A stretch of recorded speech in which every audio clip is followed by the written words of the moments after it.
1857 Indian rebellion यानी विद्रोह के मुख्य कारण क्या थे?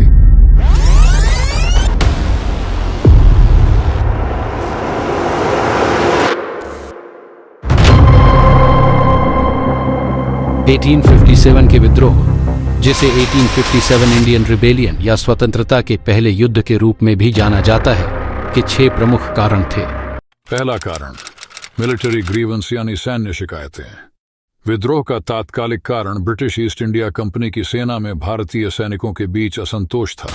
The introduction of the new Enfield rifle cartridges यानी नई एनफील्ड राइफल कारतूस की शुरुआत गाय और सुअर की चर्बी से बनाना हिंदू और मुस्लिम दोनों सैनिकों को नाराज कर दिया, जिससे ब्रिटिशों के खिलाफ व्यापक अशांति फैल गई। दूसरा, इकोनॉमिक एक्सप्लॉयटेशन यानी आर्थिक शोषण। ब्रिटिश आर्थिक नीतियों का भारतीय समाज के विभिन्न वर्गों पर विनाशकारी प्रभाव पड़ा।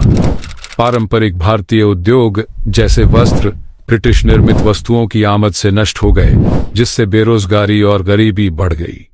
इसके अतिरिक्त अंग्रेजों द्वारा लगाए गए हाई टैक्सेस और शोषणकारी लैंड रेवेन्यू सिस्टम ने किसानों और भूस्वामियों के बीच गंभीर वित्तीय संकट पैदा किया, जिससे असंतोष और बढ़ गया। तीसरा, पॉलिटिकल डिस्कंटेंट यानी राजनीतिक असंतोष।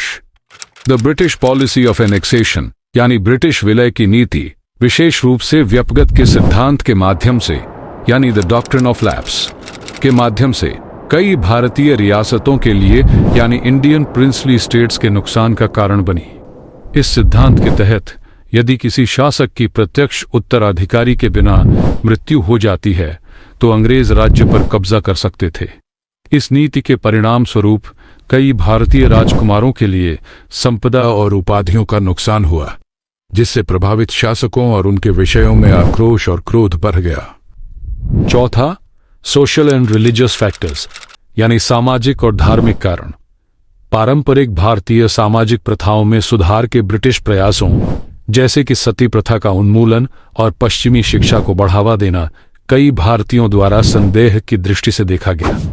इन सुधारों को भारतीय संस्कृति और धर्म को कमजोर करने के प्रयास के रूप में देखा गया, जिससे व्यापक भय पैदा हुआ कि अंग्रेज पारंपरिक भारतीय समाज को नष्ट करने और जनसंख्या को ईसाई धर्म में परिवर्तित करने पर आमादा थे। पांचवा, रीजनल ग्रीवेंसेस यानी क्षेत्रीय शिकायतें। विद्रोह को स्थानीय और क्षेत्रीय शिकायतों द्वारा मार्क किया गया था, जो भारत के विभिन्न हिस्सों में भिन्न थे। कुछ क्षेत्रों में जमींदारों और लैंडलॉर्ड्स ने भूमि विवादों या विशेषाधिकारों के नुकसान के कारण अंग्रेजों का विरोध किया और किसानों ने हाई टैक्सेस और दमनकारी नीतियों के खिलाफ विद्रोह किया। इन क्षेत्रीय कारकों ने विद्रोह के प्रसार में योगदान दिया, हालांकि प्रेरणाएं जगह जगह भिन्न थीं। छठवां, इमर्जिंग नेशनलिज्म यानी उभरता राष्ट्रवाद। हालांकि पूरी तरह से विकसित न होते हुए भारतीय समाज के विभिन्न वर्गों में राष्ट्रवाद की भावना ने जड़ें जमा लीं। ब्रिटिश शासन के खिलाफ व्यापक असंतोष ने सेल्फ गवर्नेंस और स्वतंत्रता की एक नवजात इच्छा को बढ़ावा दिया, जिससे ब्रिटिश कॉलोनियल रूल के खिलाफ व्यापक प्रतिरोध हुआ।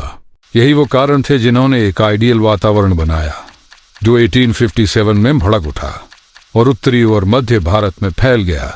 ब्रिटिश नियंत्रण को चुनौती दी और स्वतंत्रता के लिए भारत के संघर्ष में एक महत्वपूर्ण क्षण को मार्क किया।